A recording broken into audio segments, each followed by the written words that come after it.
Film शुरू होती है और हमें लंदन में एक दृश्य दिखाया जाता है जहां कुछ निर्माण श्रमिकों के एक शूरवीर की कब्र मिलती है। उन्हें 1127 ईसा पूर्व में एक लाल रत्न के साथ दफनाया गया था। अगले दृश्य में हमें हेनरी नाम का एक व्यक्ति दिखाया गया है। जैसे ही उसे उस कब्र के बारे में पता चलता है, वो वहाँ आता है और मजदूरों को कुछ पैसे देता है। वह उनसे यह जगह छोड़ने के लिए कहता है। इसके बाद वे कहते हैं कि सच कभी छिपता नहीं, उसे उजागर करना पड़ता है। इसके बाद वो हमें एक कहानी सुनाना शुरू करता है जिसमें वह मिस्र की राजकुमारी अहमनेत के बारे में बताता है। वह एक चतुर और बुद्धिमान योद्धा थी। वह मिस्र के राजा फिरौन की इकलौती बेटी थी। इसके बाद मिस्र पर केवल उसका ही अधिकार था। कुछ समय बाद फिरौन की दूसरी पत्नी ने एक बच्चे को जन्म दिया जो भविष्य में उसका उत्तराधिकारी बनने वाला था।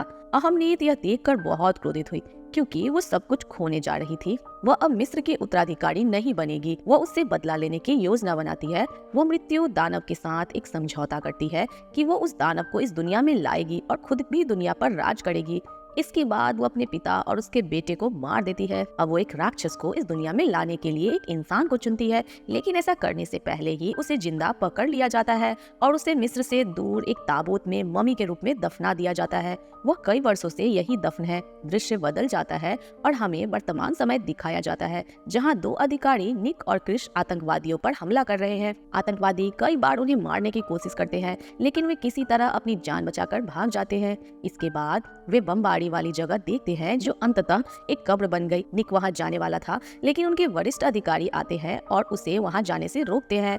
दोनों में बुरी बहस हुई। उसी समय जेनी आती है जो एक पुरातत्वविद है। वह निक को थप्पड़ मारती है और उससे पूछती है कि वह इतिहास में रुचि क्यों ले रहा है। अंत में वे वरिष्ठ अधिकारी से अनुमति लेते हैं और उस भूमिगत स्थान के अंदर जाते हैं जिसे उन्होंने खोजा था। वहाँ उन्हें हर जगह पाड़ा नजर आ रहा था जो हर किसी को यहाँ आने से रोक रहा था। दरअसल वह कोई कब्र नहीं बल्कि एक झील थी। उसकी सुरक्षा के लिए कई राक्षस मौजूद थे जो जंजीरों से बंधे हुए थे। उनके पास समय कम था। निक आग लगाकर जंजीरों को तोड़ता है। इससे ताबूत ऊपर उठ जाता है जो पानी के अंदर मौजूद था। यह देखकर निक को कुछ दृश्य दिखाई देते हैं।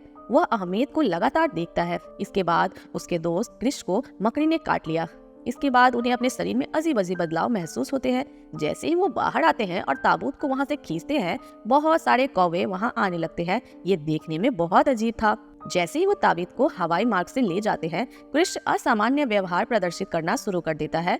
उसकी आंखें सूनी हो जाती है और वो ताबीत को खोलने की कोशिश करता है। अब उसे रोका जाता है तो वो सभी को मारना पीटना शुरू कर देता है। उसने सीनियर अधिकारी पर कई बार चाकू से वार किया। जब वो जेनी को मारने के लिए आगे बढ़ता है, निक गुस्से से उसे गोली मार देता है। इसी बीच कुछ कौवे विमान पर हमला कर देते हैं और उनका शीशा तोड़कर अंदर आ जाते हैं। निक जेनी को एक पैराशूट देता है और उसे विमान से नीचे धकेल देता है। कुछ सेकंड बाद वह विमान दुर्घटनाग्रस्त हो जाता है और सभी लोग मारे जाते हैं। मुर्दाघर में रखे गए सभी शवों में से निक जीवित हो उठता है। जब उसे होश आता है तो वो अपने मृत मित्र को अपने सामने देखता है। वह उसे बताता है कि अहमेद उसका उपयोग कर रहा है। वो आपके द्वारा मृत्यु दानव को इस संसार में लाना चाहती है। दृश्य बदल जाता है और हमें अहमेद दिखाया जाता है जो ताबूत से बाहर निकल गया है। वह वहाँ सभी को मार रही है और खुद को मजबूत और शक्तिशाली बना रही है ताकि वो पहले जैसी हो सके। इसके बाद निक की मुलाकात जेनी से होती है। वो उसे पूछती है कि आप उस दुर्घटना में कैसे बच गए, यहाँ तक कि आपके शरीर पर कोई चोट का निशान भी नहीं है। वो आगे उसे बताती है वह एक पुरातत्वविद समूह के लिए काम करती है, जहाँ उसे पता चलता है कि एक राजकुमारी को भुला दिया गया था। उसका नाम इतिहास से हटा दिया गया था। वे किसी प्रकार के खंजर की तलाश में है। यह मृत्यु राक्षस का है और इसमें एक लाल रत्न लगा हुआ है।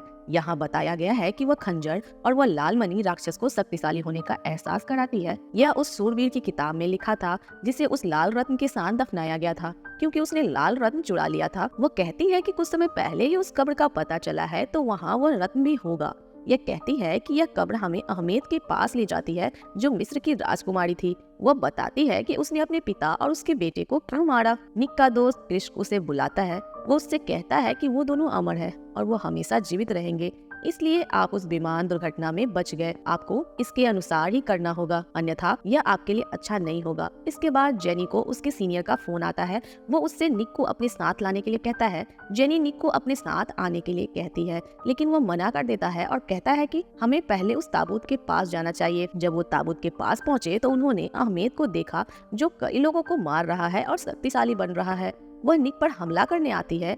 जैसे ही वो निक पर हमला करने वाली थी, उसने देखा कि खंजर पर लगा लाल रत्न गायब है। ये देखकर वो चिंतित हो जाती है। इसके साथ ही उसकी नजर जेनी पर पड़ती है और वो उसका पीछा करना शुरू कर देती है। निक जेनी को वहाँ से खींचकर एक ट्रक में डालने में गायब हो जाता है। यहाँ हम अहमेद को फिर से देखते हैं। निक ट्रक को उसकी ओर मोड़ देता है क्योंकि उसने उसे अपने वश में कर लिया है।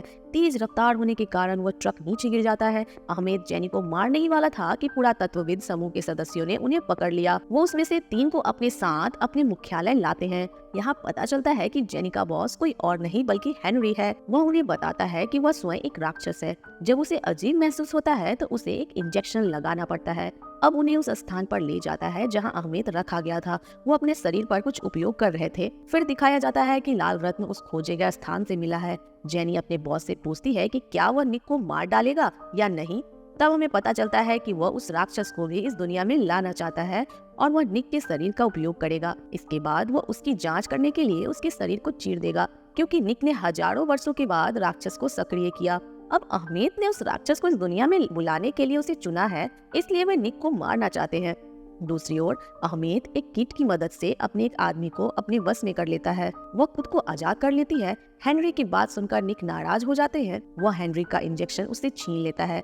कुछ समय बाद हेनरी एक राक्षस में बदलने लगता है। ये देखकर निक उसे इंजेक्शन लगा देता है। इसके बाद वह सामान्य हो जाता है। इस सब के बाद निक और जेनी उस रत्न को नष्ट करने जाते हैं। अहमेद अब पूरी तरह से स्वतंत्र था। वह मिस्र की छापेमारी बुलाती है और उन्हें किसी भी कीमत पर निक को खोजने का आदेश देती है। लंदन में एक भयानक तूफान छाया हुआ है। निक और जेनी किसी तरह अपनी जान बचाते हैं और एक भूमिगत सुरंग में चले जाते हैं। इसके बाद अहमेद उस स्थान पर जाता है जहाँ उसे एक कब्र या झील मिली थी। वहाँ वह मरे हुए लोगों को जिंदा कर देती है।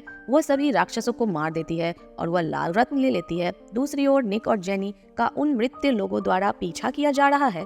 वो दीवार तोड़ देते हैं और दोनों को पानी में धकेल देते हैं। कुछ ही मिनटों में अहमेद जेनी को पानी के नीचे खींच लेता है। वह बेहोश हो जाती है। निक किसी तरह से उसे बचाता है और पानी से बाहर निकालता है। उसे वहाँ अहमेद के लोगों ने पकड़ लिया है। अहमेद एक खंजर लेता है और निक को मारने के लिए उसके पास जाता है। दोनों बुरी तरह लड़ते हैं। निक कुछ दूरी पर गिर जाता है। तभी अहमेद देखता है कि निक ने वह खंजर पकड़ रखा है। निक उस रत्न को तोड़ने ही वाला था, लेकिन अहमेद उसे रोक दिया और ऐसा न करने के लिए अनुरोध किया। वो कहती है कि इसके कारण आप एक अमर भगवान बन सकते हैं और दुनिया की हर शक्ति आपके पास होगी और आप दुनिया पर राज करेंगे, तो इसे मुझे दे दो। निक ने तुरंत इस खंजर से खुद पर वार कर लिया और अहमेद चिंतित हो गया।